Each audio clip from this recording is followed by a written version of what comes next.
धाकड़ खबर बेखौफजुमा बेबाक अंदाज। धाकड़ खबर में आपका स्वागत है। मैं आपके साथ हूं अकरम रईस खान। क्या इस बार हज यात्रा सस्ती होने जा रही है? जी हां, ध्यान से सुनिए, थोड़ा गौर से सुनिए, क्योंकि सोशल मीडिया में कुछ इसी तरह की बातें चल रही हैं। दावा किया जा रहा है कि स्मृति ईरानी खुद सऊदी अरब घूम के आई हैं, मक्का भी गई हैं, जिसकी वजह से इस बार की हज यात्रा सस्ती होने जा रही है। पर क्या सच्चाई है इन खबरों की, जानेंगे, क्योंकि हमारे साथ जुड़ रहे हैं हाफिज नौशाद आजमी साहब, जो खुद हज कमेटी के मेंबर रह चुके हैं और हज यात्रा के लिए हर साल संघर्ष करते रहते हैं। यह साल के साल जो है हज यात्रियों के लिए संघर्ष करने में लगे रहते हैं। इसके अलावा ये भी समझने की कोशिश करेंगे उनसे कि सुप्रीम कोर्ट में अभी 2 दिन पहले जो सुनवाई हुई है वो क्या मामला था और उसमें सरकार ने क्या जवाब दाखिल किया है, और क्या सरकार के जवाब से सुप्रीम कोर्ट या जो पिटिशनर है वो संतुष्ट नजर आ रहे हैं। लेकिन शुरुआत करेंगे जो है मऊ के राजनीतिक हालात को लेकर। बहुत शुक्रिया सर वक्त देने के लिए। शुक्रिया बहुत। मऊ में बड़ी हॉट सीट हो गई है लोकसभा की, क्योंकि यहाँ से तो सीधे आपके ओम प्रकाश राजभर के साहबजादे चुनाव लड़ रहे हैं। क्या माहौल है वहां पे? नहीं, देखिए, मैं सिर्फ और सिर्फ हज पे काम करता हूँ। हाँ, एक हसास शहरी की वजह से आपने पूछा है तो वो मैं उसका जवाब दे सकता हूँ थोड़ा सा, लेकिन मैं उस पर बात ज्यादा नहीं कर पाऊंगा, ना करूंगा। हम हज पे काम करते हैं, हज के लिए बात करते हैं, और मैं किसी सियासी जमात का मेंबर भी नहीं हूँ और किसी जमात के लिए काम भी नहीं करता। लेकिन इतना जरूर है कि मैं जिस शोबे में काम कर रहा हूँ हज में, उसमें तो तकरीबन 4-5 साल से बेहद परेशानियां हैं। ठीक है, उस पे आएंगे, लेकिन आपके यहाँ समाजवादी पार्टी ने किसको मैदान में उतारा है? मैं बता रहा हूँ। और इसी तरह से हर शोबे में अखबारात में पढ़ता हूँ, लोग इस हुकूमत से बढ़कर खुश नहीं है, और मेरा ख्याल है कि तब्दीली चाहते हैं। तो उस तब्दीली में जाहिर है कि जो इंडिया इत्तेहाद है उसके साथ तमाम लोगों की हमदर्दियां हैं, और हो सकता है कि वो हुकूमत तब्दील करने की तरफ भी हो जाए।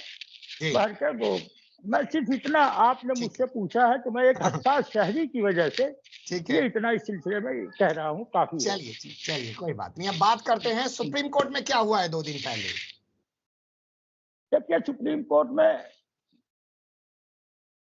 अवमानना की हमारी याचिका पर, तौहीन अदालत की अर्जी पर चौथी बार समाअत हुई थी 7 मार्च को, जिसमें चीफ जस्टिस ऑफ इंडिया की सरबराही वाली बेंच ने हुकूमत से कहा कि बहुत टाल मटोल हो गया है, अब आप हलफनामा दीजिए कि आपने क्या क्यों नहीं किया।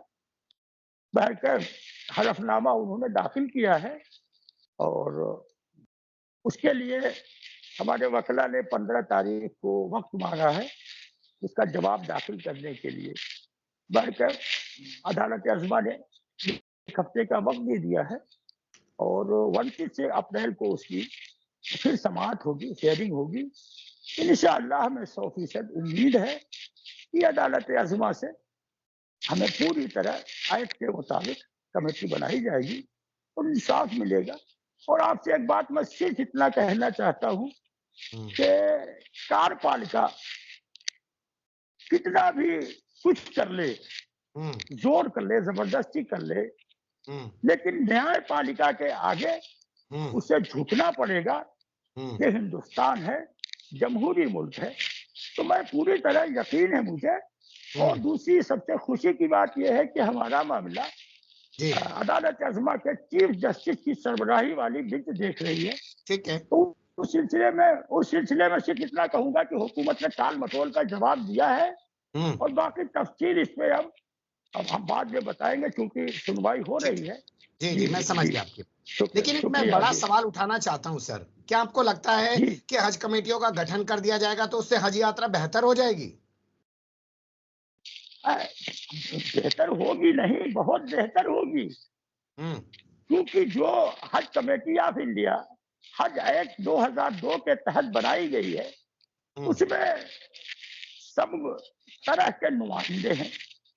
पार्लियामेंट के 3 नुमाइंदे हैं और उलमा 3 है, हमारे मजहबी अदारा है।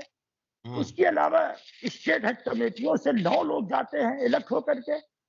तो जाहिर है कि ये अच्छा 4 एक साथ विषयों बड़े अफसरान होते हैं, तो ये जाहिर है कि सबके राय मशवरे से ये काम होता था और अच्छा होता था।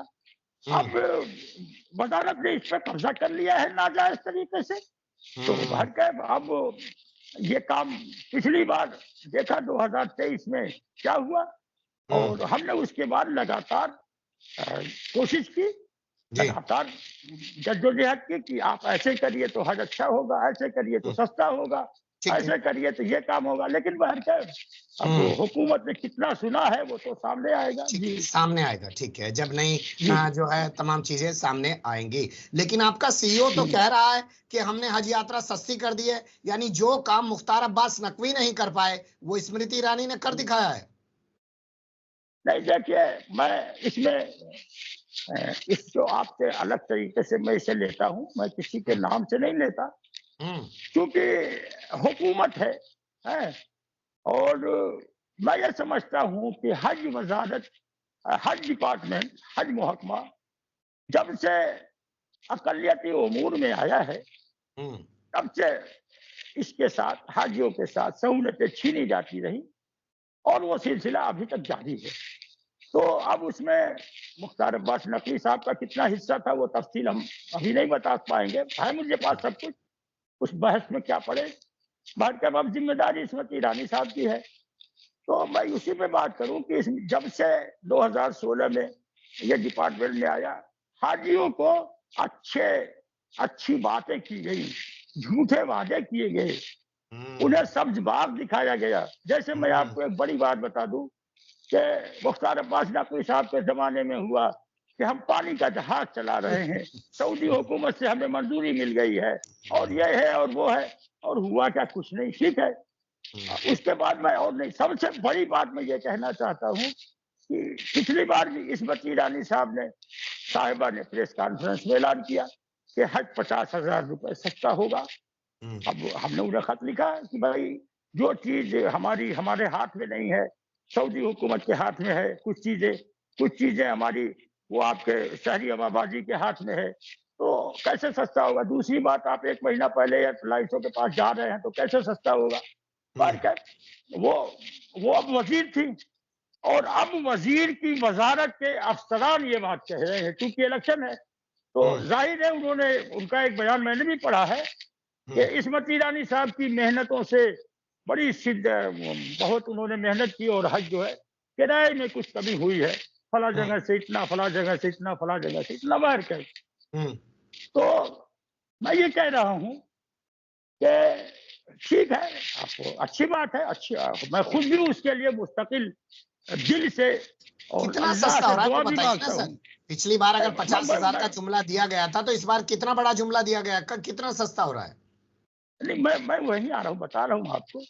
अभी तक जो मैंने उन लोगों को मशवरे दिए थे, जो महंगाई की वजह थी, उसमें एक चीज समझ में आ रही है कि इन्होंने 4 महीना पहले दिसंबर में फ्लाइट की टेंडरिंग का काम शुरू किया।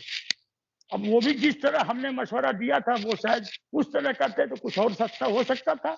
बात क्या, वो बता रहे हैं कुछ सस्ता है, लेकिन सबसे पहले मैं ये कहूंगा कि ये हमारी वजारत के जो अफसरान हैं, ये आज पिछले 4 सालों से हज एक्ट 2002 की नाफरमानी, खिलाफ वर्जी और अपने कलम से धज्जी उड़ाते चले आए हैं।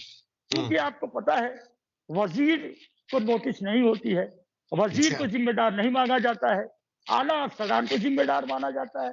तो अब एक्ट 2002 कि जब ये खिलाफ वर्जी मुस्तकिल करते चले आ रहे हैं, क्यों कर रहे हैं ये मैं नहीं, वजीर की वजह से कर रहे हैं या जो भी हो, जैसे भी हो।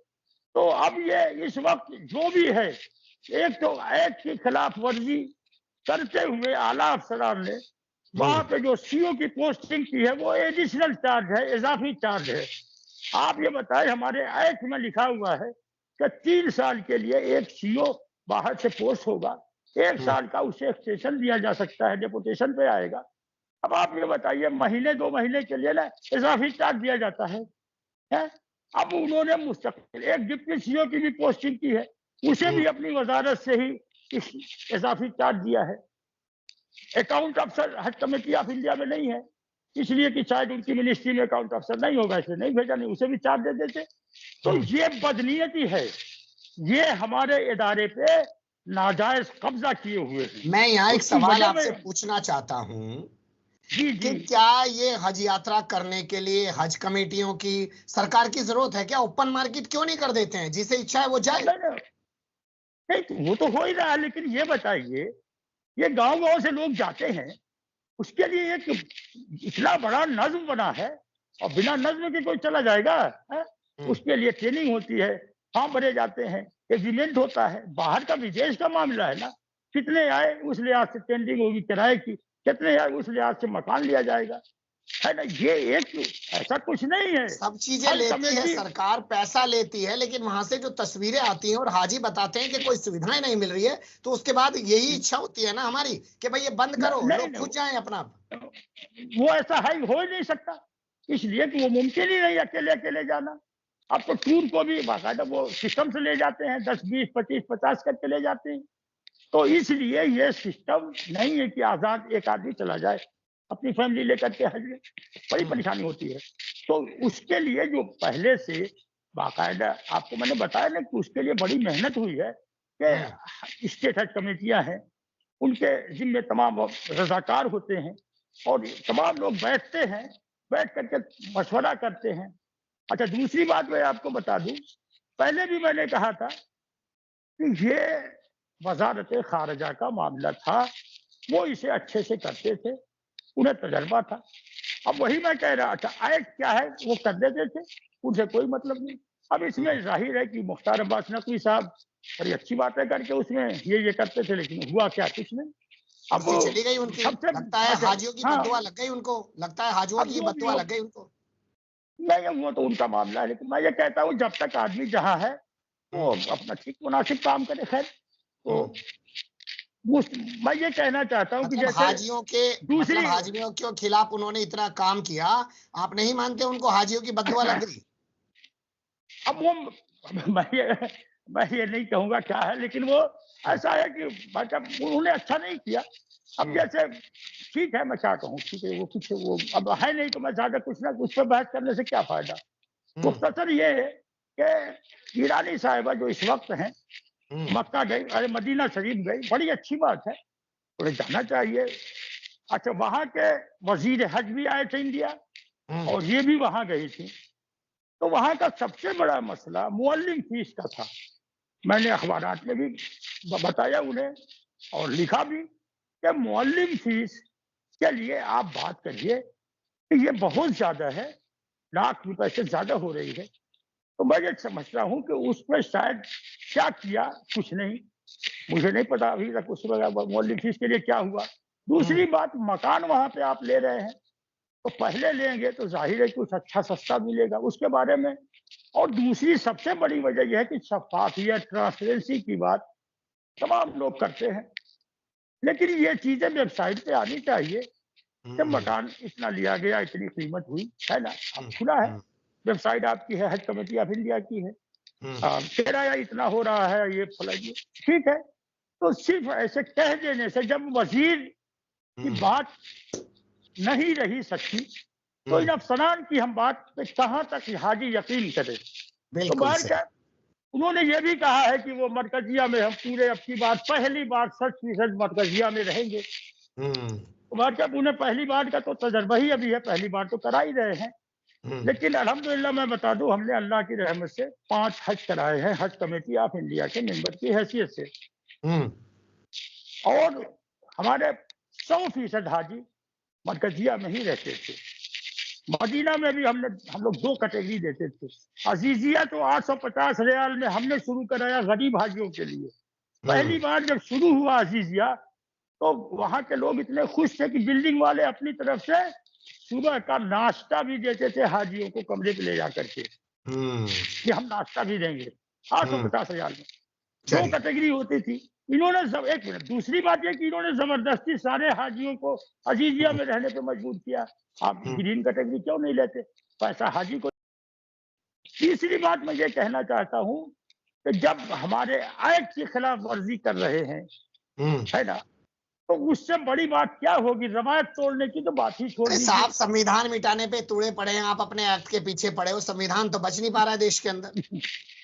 बार कब मोदी जी ने कहा है कि मोदी, आज बयान मैंने उनका पढ़ा है कि मैं नहीं मिटाऊंगा, मैं क्या मिटा सकता हूँ, ये सब वगैरह वगैरह आ रहे हैं। खैर ठीक है।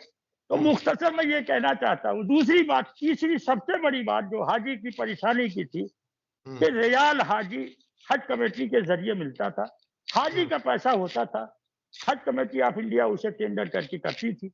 तो आज सब कुछ वो नहीं दे रहे हैं, वो नहीं दे रहे हैं। अब रियाल के लिए, रियाल की परेशानी का मामला ये मैं बता दूं अकरम साहब आपको कि 5 हाजी किसी गांव के हैं, किसी गांव के 4 हाजी हैं, किसी गांव के 2 हाजी हैं।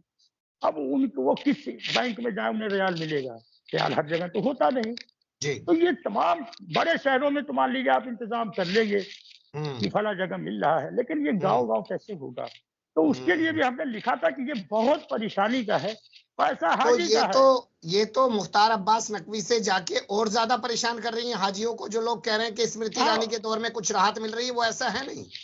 नहीं ऐसा, ये तो बड़ी परेशानी की बात है ही। पर क्या, हमने कोशिश किया है, लिखा है खुले दिल से कि हाजियों के लिए आप करो।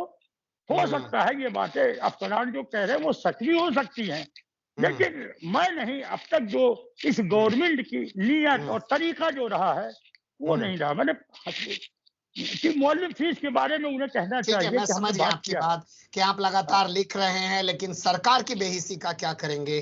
क्योंकि वो तो हो सकता है इसके जरिए भी अपनी जो राजनीति है उनकी, जो समाज को बांटने वाली, उसको आगे बढ़ाने का काम कर रहे हैं और ये दिखा रहे हो सबसे कि पहले देखो हमने जो है हाजियों की क्या बैंड बजा कर रख दी है। ये भी उन्होंने बहुत बड़ा सुरमा भोपाली वाला काम कर दिया है। बहुत सारे सवाल और भी है, वक्त का थोड़ा तकाजा है सर, माजरत चाहूंगा। फिर आपके साथ किसी और मुद्दे पर जो जुड़ने की एक कोशिश एक करूंगा। एक जरूरी बात और करना, एक जरूरी बात और करना चाहता हूँ। ये मुल्क के लोग ये समझ ले, मुल्क की आवाम पूरी तरह जान ले कि 1 रुपया हज कमेटी ऑफ इंडिया में किसी गवर्नमेंट का नहीं है, किसी तरह का अनुदान नहीं। दूसरी बात, उसमें अरबों रुपए मुसलमानों की अमानत है, ठीक है। और इस वक्त का आलम यह है उस इदारे का कि हमारे 40 मुलाजमीन, यही है इजाफी चार्ज वाले जो अफसर है, उन्हीं के कलम से हटा दिए गए हैं और 4 महीने तक वो परेशान रहे। उसके बाद वो अदालत गए हैं। कोई 12 साल से था, कोई 10 साल से था, कोई 11 साल से था। पैसा मुसलमान का, पैसा कमेटी का, मुलाजिम हमारे, और आप बने हुए मालिक। और उस पर पिंडली मारकर बैठ गए हैं एक्सटेंशन पर आए हुए साहब, एडिशनल चार्ज संभाल रहे साहब। चलिए, बहुत शुक्रिया, फिर जुड़ेंगे आपके साथ किसी और मुद्दे पे। मेहरबानी। बहुत शुक्रिया, आदाब।